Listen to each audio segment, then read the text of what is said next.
Hi, Luke. How are you? Hi, Jarka. I'm great. How are you? I'm doing well. Um, Wonderful. I'm really looking forward to tonight's conversation. Good evening, everyone. Thank you for tuning in.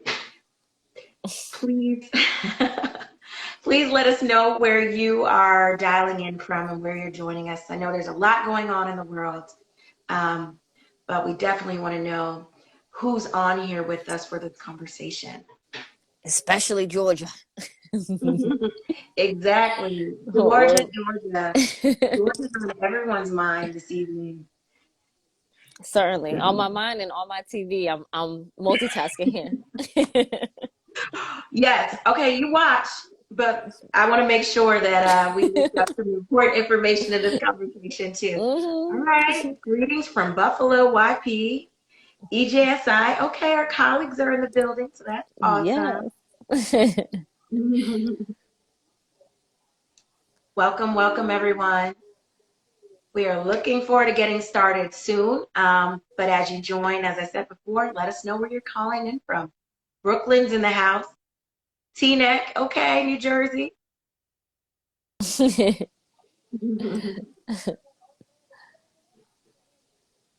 All right, we are I'm just new gonna to the look out. tri-state area, so I only know the Oh, boroughs, that's but right. That's right. What are you repping this evening? I'm very new. All right, My Queens, New mom is York. here. My mom is in Oh, Massachusetts. hi, Hi, Mr. mom. Mom. Richmond's here. Awesome. All right. I think we'll be joined by our other guest shortly. Let me, Yes. I see her team is on. We got okay. Ricardo All right. Hi, Sanchez Cardinal. here. Yeah. But she'll be joining us shortly. Hi, Greater Richmond.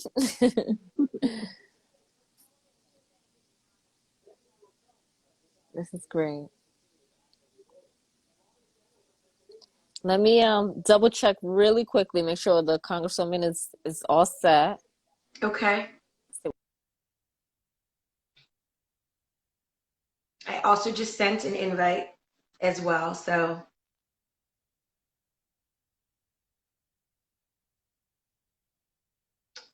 we are working on getting Ms. Presley on. So just Yeah. giving you that, yes. Am I here? There she is. Okay, so she joined us. Okay. Let's see if we can, Let's you're see. the host, so we'll see if her request goes through. Okay, well, oh, looks like we have it. Let's see. Wonderful.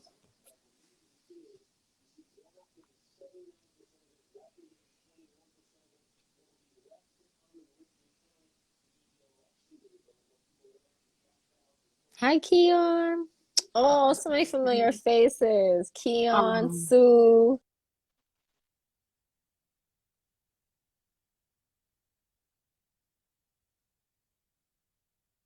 it looks like we lost everyone momentarily. Not sure what happened. You all, please stay with us. Let's see if we can get everyone back on.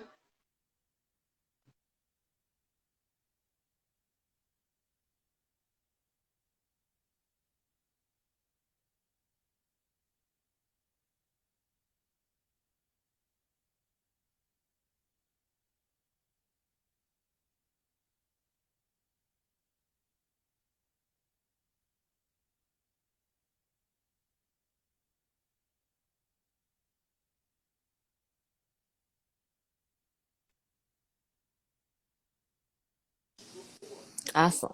All right. Take All two. right. Right. Technology did not want to be our friend today, but we're going to get it together. So I think I just accepted the Congresswoman again. So let's see. Try one more time. Fingers crossed. Yeah. Hey, Melissa.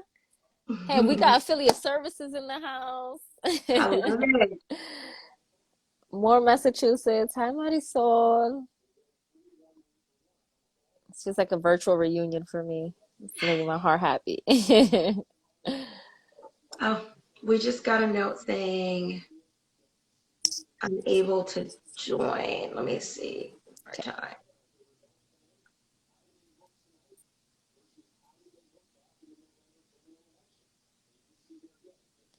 Houston, we're coming to you. I can't wait for conference in the summer. We'll be there.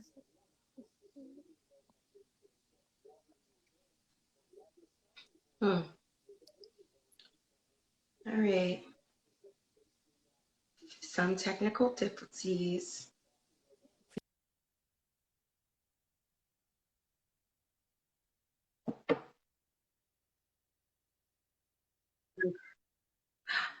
Okay, Uh-oh. we have her. We got something here.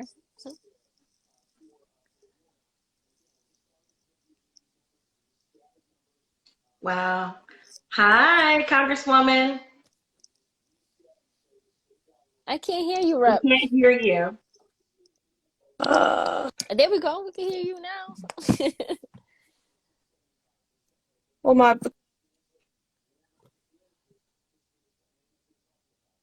Aziza. now? We Can you hear me can. now? We Okay. can Yeah. hear you. We can see you. Can you hear us? Yes. Okay. Perfect. Hi. Well, welcome. And welcome to everyone who has tuned in for tonight's conversation. We're really excited. We know there's a lot in folks' minds this evening. Many are glued to the television, watching the news around the Georgia Senate runoff. We know that's something that's critically important for all Americans. But underlying all of that, I think the conversation that we're going to have tonight on the collateral consequences of criminal records is just as important. So let me tie it together for you all. When we're talking about Georgia, Georgia is actually fourth in the nation when we are talking, if we're looking at the numbers from 2020, as far as number of people incarcerated in this country. And so that's really important when we're talking about civic engagement and the right to vote and making sure that we hear from each and every American citizen that's out there. And so I'm glad that we're having this conversation this evening. I'm glad that we're having it with two fabulous guests. So for those of you who are tuning into our show for the first time, um, our show is Justice Now, sponsored by the National Urban League. I'm Jerica Richardson. I serve as Senior Vice President for Equitable Justice and Strategic Initiatives for the League. And I am excited to be joined by two amazing women who have done amazing work in activism, in government, and advocacy. First, we are joined by Congresswoman Ayanna Pressley. Congresswoman Pressley hails from Massachusetts 7th District, and she is the first woman first woman of color to represent the Commonwealth in Congress. Congresswoman, we are so excited to have you. Welcome. Well, I'm thrilled to be here at this virtual table with the two of you. And, I know we were a little delayed there, but as my grandmother used to say, the devil is a lie. And so we worked it out and found our way here. And I also really, Jericho, just really appreciate your providing that important electoral context, which brings us here today because these things are certainly all interconnected. And to your point about voter enfranchisement, I know we're not here to talk about it today, but I am certainly a big proponent of jail-based voting. And I hope that I can come back and have a conversation about that as well at some point, because given the crisis that is mass incarceration, it's just one other way with which our voices are marginalized and unheard without access to the ballot. And I'm thrilled to be joined by someone who remains a source of great inspiration for me, someone for whom I've learned so much, and I'm grateful for her scholarship and thought leadership and leadership on all things related to trauma. And I think ultimately we're here to have a conversation about a form of trauma that many people underestimate, and that is policy violence. Um, which has resulted in these great injustices and inequities and disparities. So, again, delighted to sit at this virtual table with the three of you, and thank you to all who are joining us right now. 70 plus strong. Let's keep getting those numbers up. But I know we'll be saving this and sharing it, in the future as well. So. Well, absolutely. And thank you for that. And congratulations on your reelection. Thank Um, you. we have to name that. It's so important. Representation matters, but you have really been doing the work and in the fight.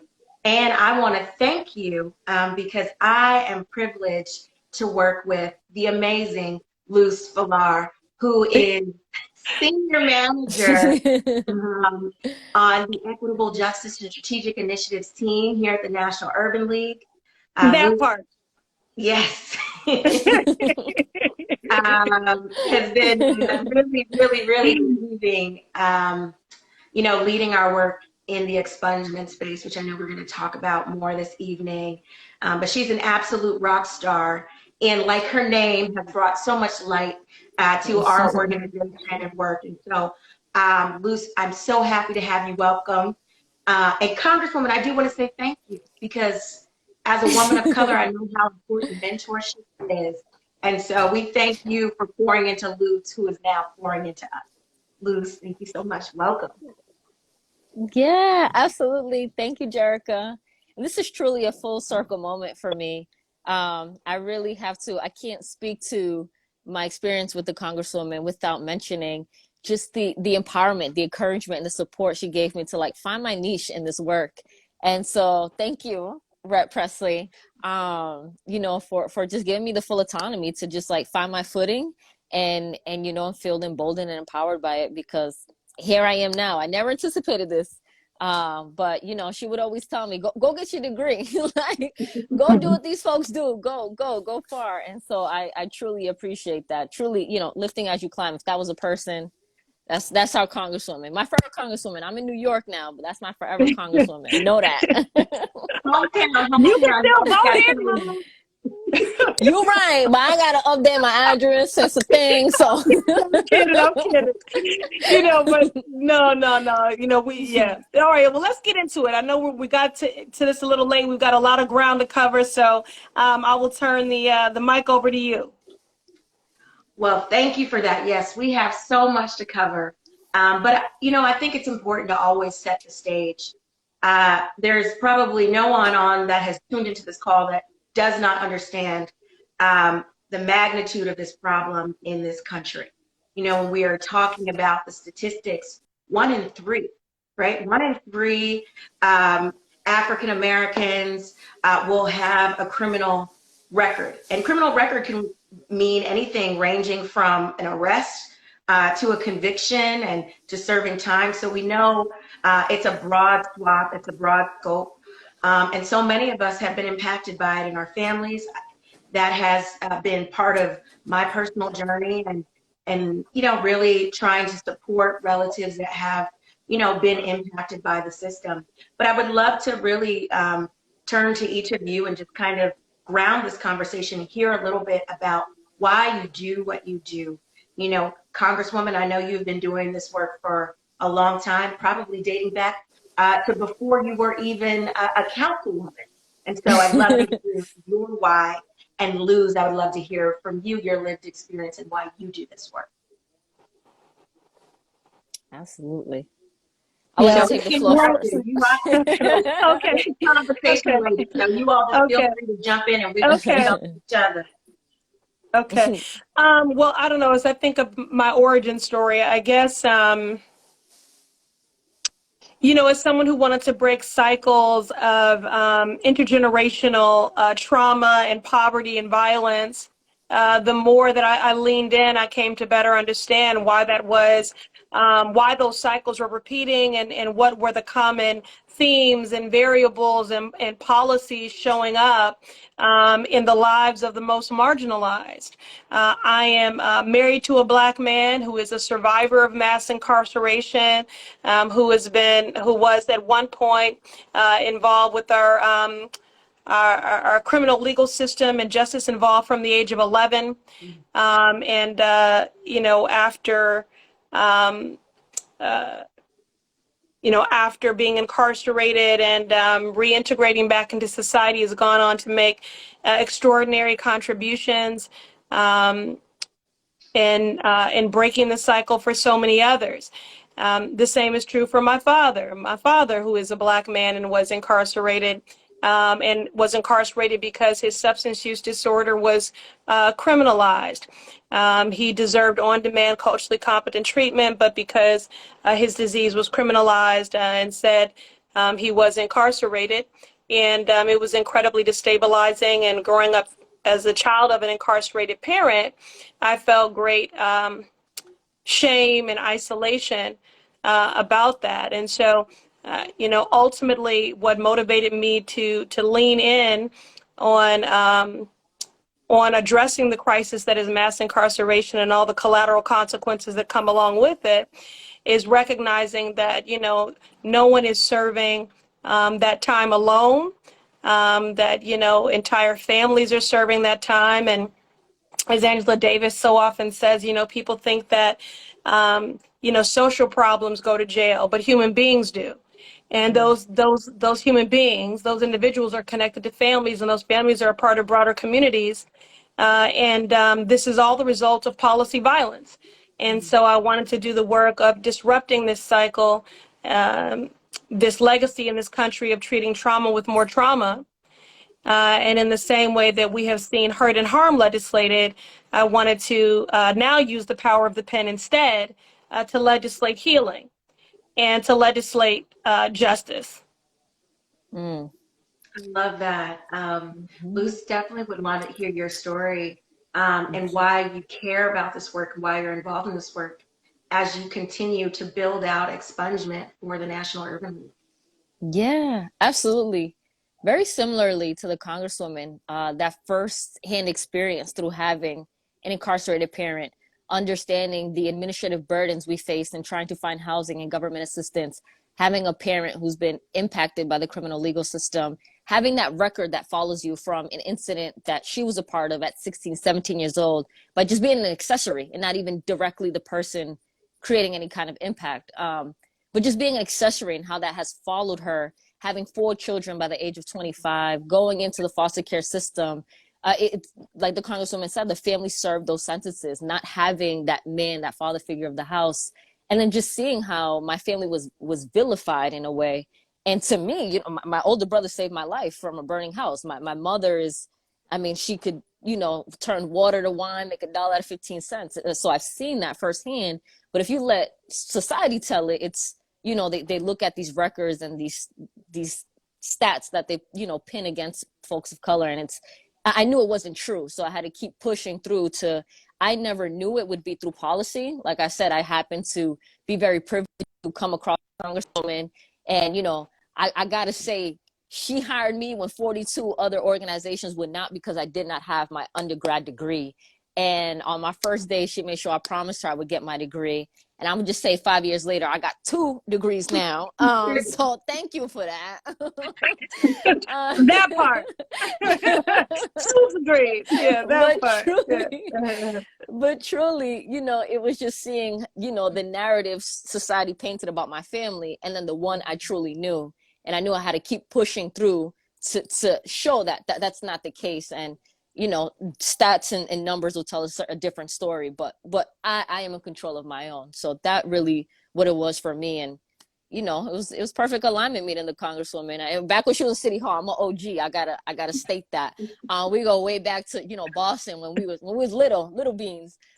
But she's big now. So and I'm forever grateful. Yeah. Yeah. Yeah. Yeah. Yeah. But I do want to, just say, there is a mantra that we seek to practice in our organization, that the people closest to the pain should be the closest to the power, driving and informing the policy making. And so, what you hear so eloquently and impassionately articulated by Luz is a demonstration of that in real time. Policies are more thoughtful, are more comprehensive, are more responsive when they are animated by the real lived experiences of people. When you are legislating from community up instead of ivory tower down, it makes a difference. And so I'm so glad that Luz is where she is. And I do want to just give a shout out to President Morial and thank the National Urban League for your leadership, your proactive leadership and partnership on all things relative to the work of the liberation of Black folks and marginalized people. So thank you for the blueprint that you have set when it comes to the work of racial, social, and economic justice. Well, I think we all appreciate that, and I know Mark would. I mean, we're all here in this space because of his vision, and really creating an entire division just devoted to social justice and equity, and really trying to meet and support all of our leaders who are finding themselves on the front lines across this country. We have 92 affiliates. And so I do want to turn back to policy. I think you both touched on it a little bit. And it's important, as those who have experienced pain and are now in positions of power, the ability that you have, the influence that you have, the real life lived experiences that can really benefit others, I think is so important. And Congresswoman, I do want to ask you, if you could talk a little bit about the Fair and Independent Experts in Clemency Act that you have really been partnering with Congresswoman Cori Bush, who we know is just a dynamic member of Congress that so many of us, we know some Black girl magic out there. And then the new leader for the Democratic Party, Congressman Hakeem Jeffries from the great state of New York, where the National Urban League is headquartered. Would love to hear more from you about this act and its importance. Yeah, well, first, I do just want to say how much I appreciate the partnership of Leader Jeffries and Congresswoman Bush, who both have been stalwarts in the space. I like how Congressman Jeffries, says that we need to make that move from a country of mass oppression to one of mass liberation. And so I'm so grateful for his partnership on this. And, the clemency system is broken. And again, policy is my love language. So I think, for a broken system, the path forward is in the laws that we advance. And so President Biden currently has clemency, but every president does, clemency authority. It's a powerful tool for reducing our federal prison population. And so if you care about disrupting the legacy that is the painful legacy that is mass incarceration, this grave injustice, then you should see clemency as a tool in addressing that and combating that crisis and reducing our federal prison population. Because I'm a federal legislator, so that's where the lens with which I have to get at this. But the current clemency process is broken. It's deprived thousands of the chance of redemption and justice. Right now, there are tens of thousands, I think by last count, 17,000, if not more, clemency applications waiting to be reviewed. And these are not just static documents on a shelf. Each of these applications represent a person's life, a life that is in limbo. And so our legislation, the Fixed Clemency Act, would transform the clemency system by moving the clemency process out of the Department of Justice which, I believe there is an inherent prosecutorial interest and conflict that people in the DOJ could unilaterally um, allow an application to languish. And so we need to get this clemency process outside of the Department of Justice, create an independent U.S. clemency board to review clemency cases and transmit them directly to the president. So again, this doesn't undermine the president's authority in any way. I think, in fact, it strengthens his hand in having a process that moves that's fair, that has transparency, and is moving with urgency, because right now people's lives are hanging in the balance. So again, our Fixed Clemency Act would make the clemency process more transparent and independent. It would streamline the process and make it easier for the president to use his clemency authority to clear the backlog of clemency requests and help reduce mass incarceration. What does that mean? People would come home. So, let me just say that bottom As line, we need. right? Make it So that plain for people would folks. come home. And the last thing that I want to say about this this independent board that would be outside of the Department of Justice, this 9-person board, is in keeping true to our practice, our doctrine of the people closest to the pain, is that a formerly incarcerated person would serve on that board, along with other relevant stakeholders and impacted parties, including those who are victims advocates and things like that. So, all relevant stakeholders would have a seat at the table. But what is unique about this is that we are including a formerly incarcerated person. I love that. And that inclusion is important. I think one of the things that we've really been focused on at the National Urban League, whether we're talking about redefining public safety or criminal justice reform, I think we really want to center community and make sure that community is given voice in this process. And as you said, stakeholders, real life stakeholders are at the table. And so I thank you for your work on this act. It's important for us to have more people coming home. And then, really my question is, when we have people coming home, what are we really doing for them to make sure that they are being able to really take part in everything that, full citizenship permits? What are we doing to restore our community? What are we doing to restore our families? What are we doing to make not only people whole, but to go further than that and give them the opportunity to really achieve dreams that they have, the dreams of their families and everyone else?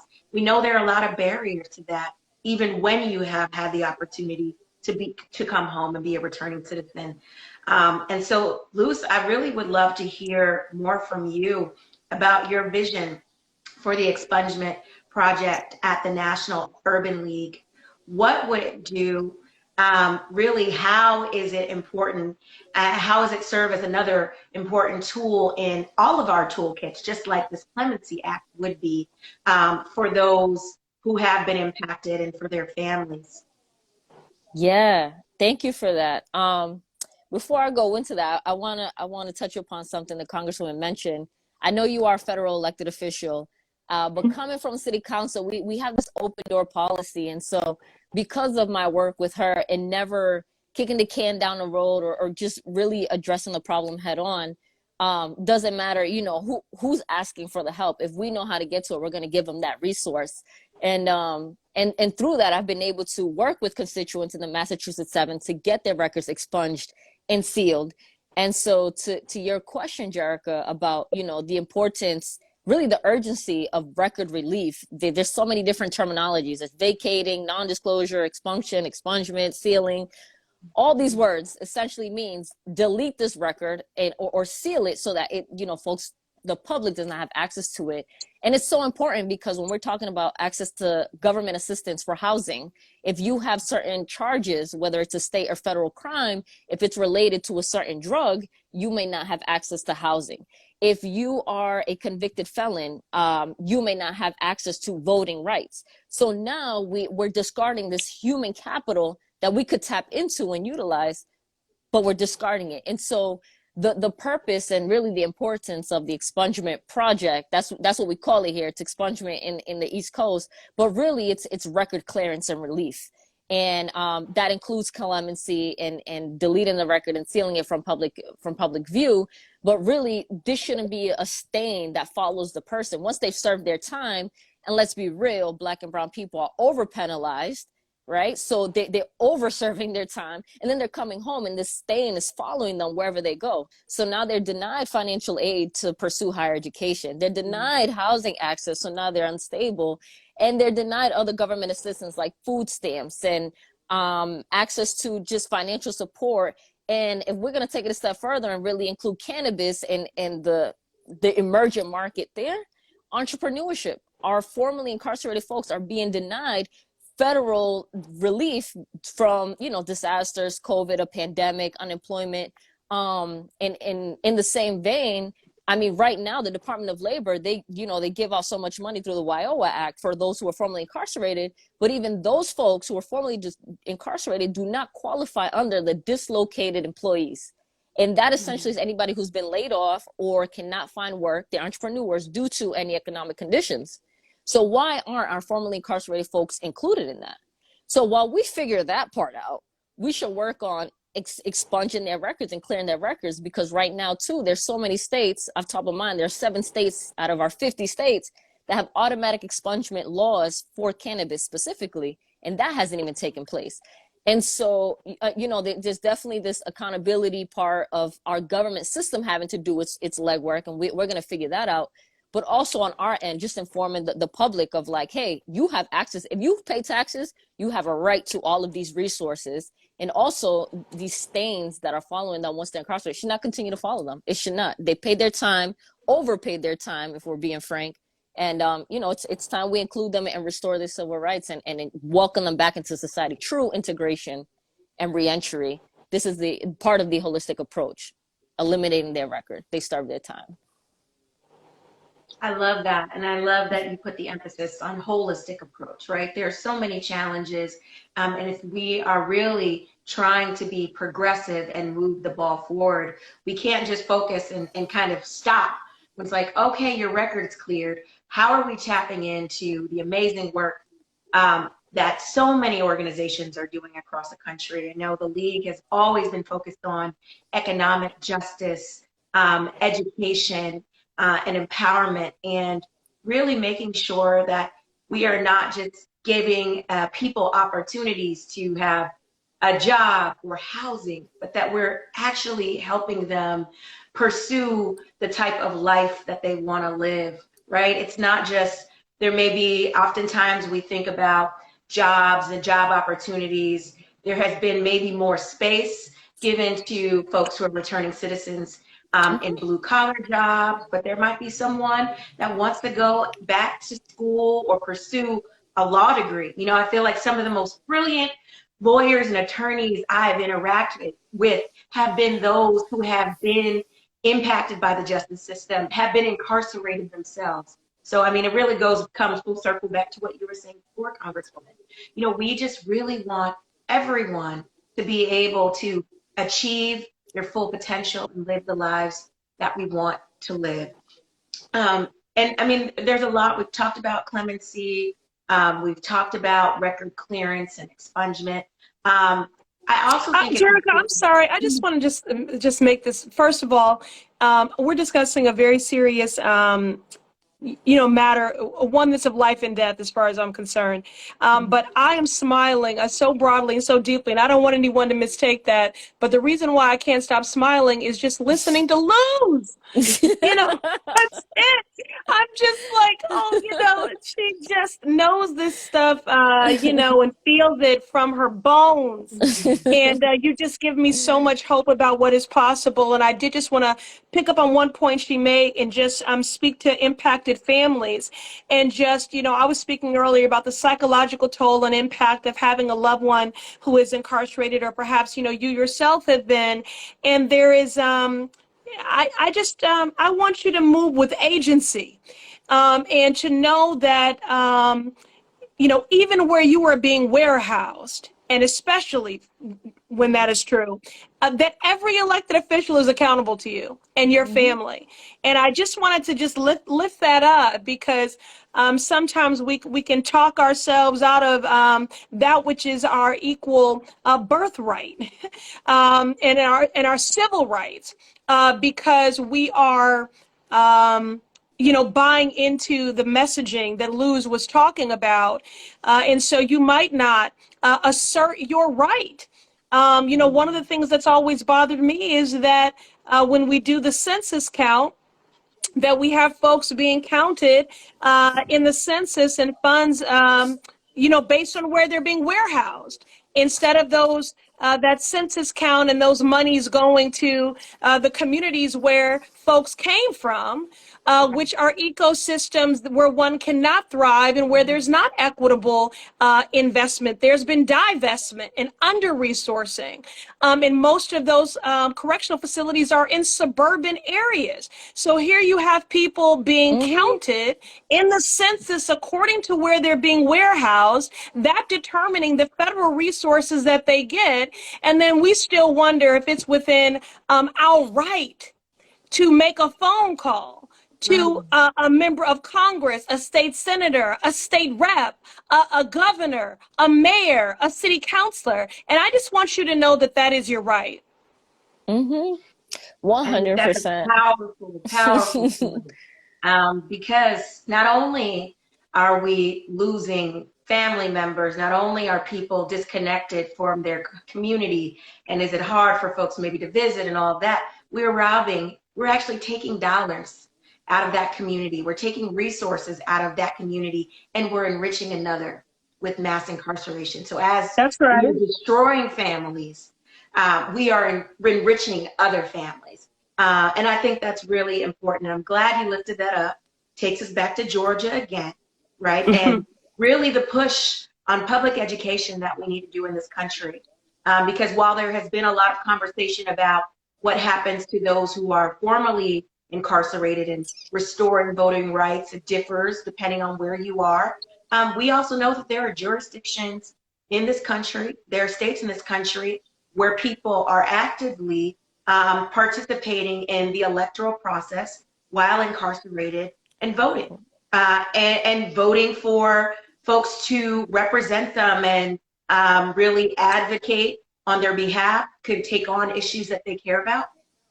But more often than not, it's only in a small, minuscule part of states where you have this on a mass level, this happening. And they are, quite frankly, states that do not have huge, diverse populations. And so my question, really to those in power, both on the national level and the state and local level, is why is that? Why are we really working to increase in various states the opportunity for people to have access to the ballot box? And in other states, they have it without question. And I think that really needs to be something that we are advocating for universally, and which I think really ties in to our topic, which is the collateral consequences of criminal records.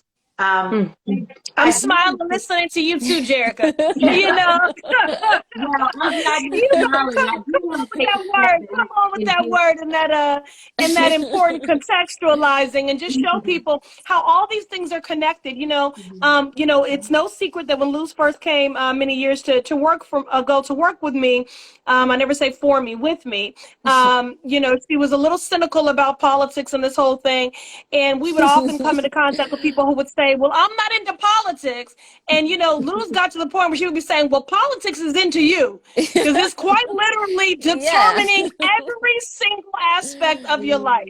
So, but I know Mm-hmm. our time is running short. So, Jerica, again, what are the final things that you want to get at here? Well, really, I wanna come full circle, and you touched on it. We are talking about a very heavy topic. We know that we are all struggling with trauma to some degree, in some way, shape, or form, because you can't live in America in a Black or brown body and not be impacted in some way. But I Mm-hmm. do think it's important when we have these conversations to talk about some of these nuggets of hope and some of the positive things that are happening. And from my interactions and learning from Luce, she centers joy. And I know she always talks about how you center joy in these conversations. So I would really love to turn it over to both of you, just to, ground us, but also lift up some of the promising things that we have seen that has come from this pain, and really, just being forward thinking, really what's next on the horizon? How can we all come together to invest and engage in this work and really see the lives that we want, everyone that's in America, everyone that lives here, everyone that has a dream to come true here? How can we really get to the other side? So if there are any positive nuggets or joy embedded in all of this work that you want to share, I would love to hear it. Lucy, you want to go first, and then we'll Yeah. close with the conversation? Yeah, thank you for that. So immediately top of mind, top of heart, what you know comes up for me is just the amount of people that we've been able to impact, and you don't realize how it's all connected. And I'll share a quick story about how the African American Coalition Committee, 250 Black men who are incarcerated in the Massachusetts Correctional Facility of Norfolk, Mass, they all organized to get 3 family members who are able to vote, as they are not able to vote. They each got 3 family members to vote for the Congresswoman in 2018 when she first ran for Congress, which was a hell of a race. But so happy I was a part of that historic moment. And those men organized, folks. That's about 1,000 people. That's about 1,000 votes. And when she won, and we had gone back, and I said we got to go back and thank these people. And literally, I forget what holiday it was, Congresswoman, but it was a holiday, and we're supposed to be off. But we're like, let's get in the car and go. And it was literally her, myself, her husband, the phenomenal Conan Harris. We belong everywhere.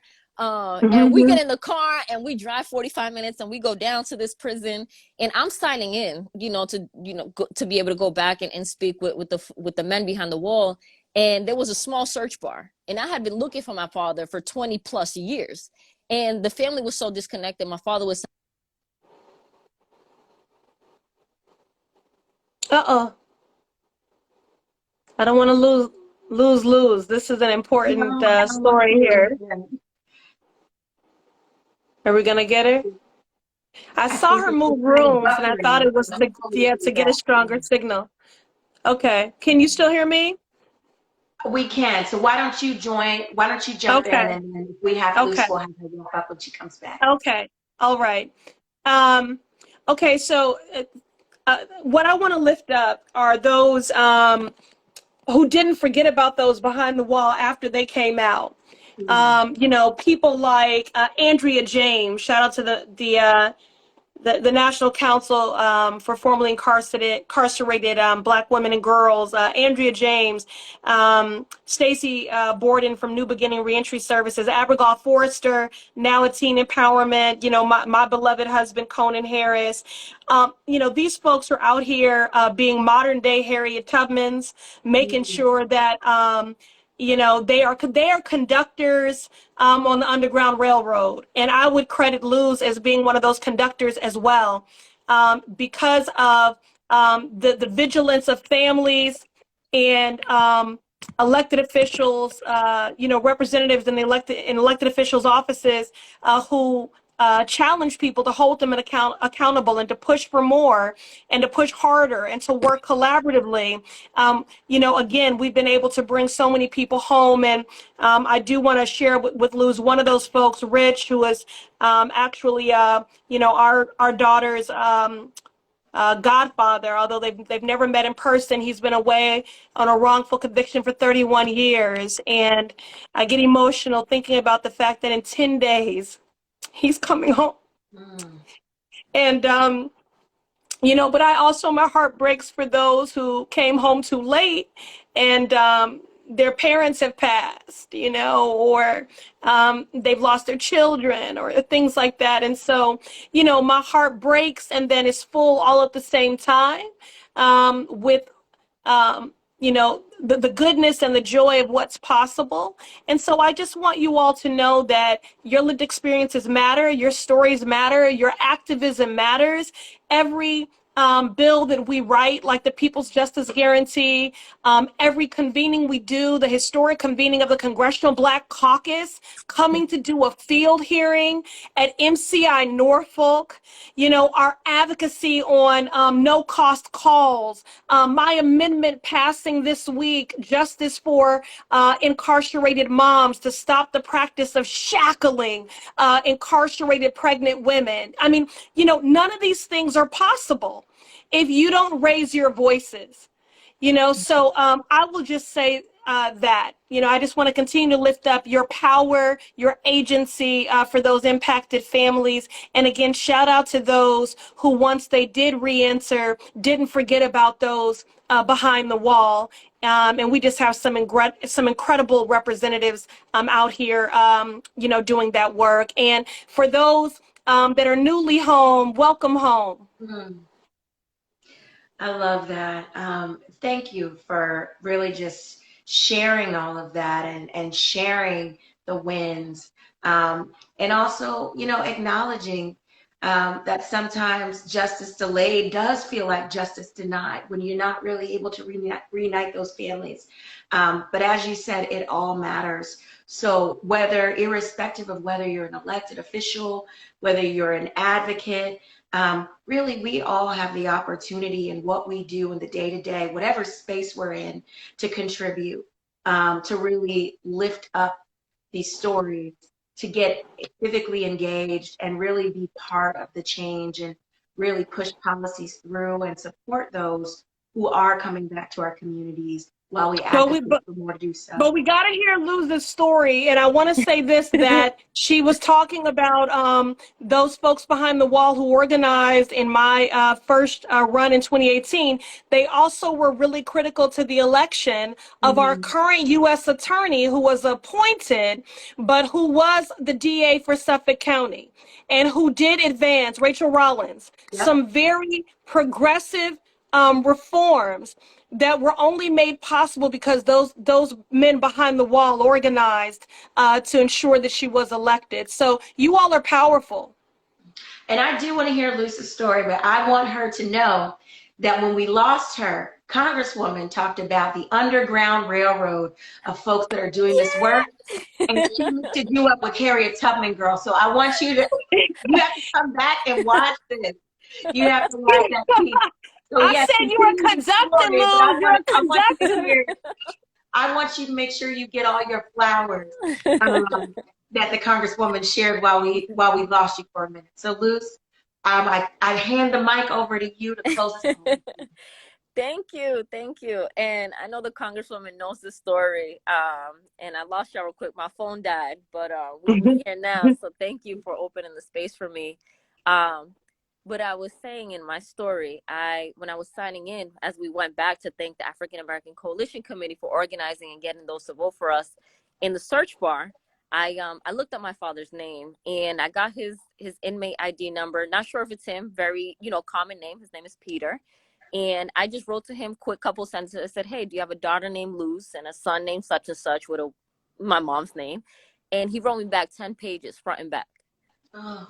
This is me. I've been looking for you guys. I haven't heard from my family over 15 years.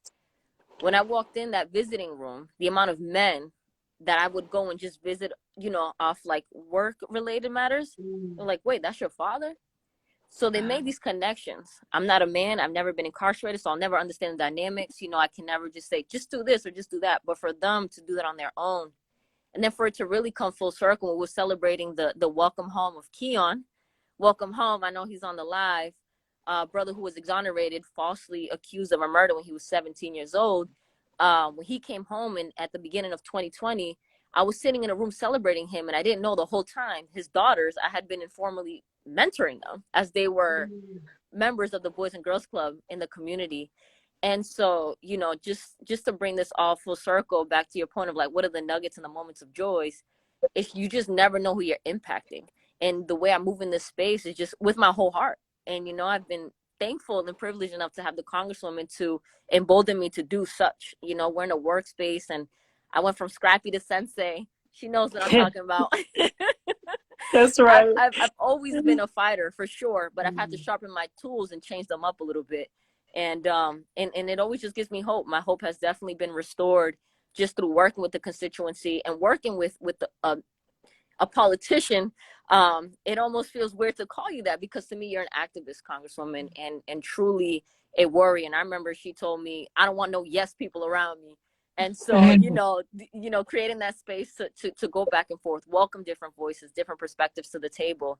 Like you say, government works best when it reflects the people it serves. And you've truly been a testament to that. And, those are just some of the moments of joy for me, but truly it's all been enriching for sure.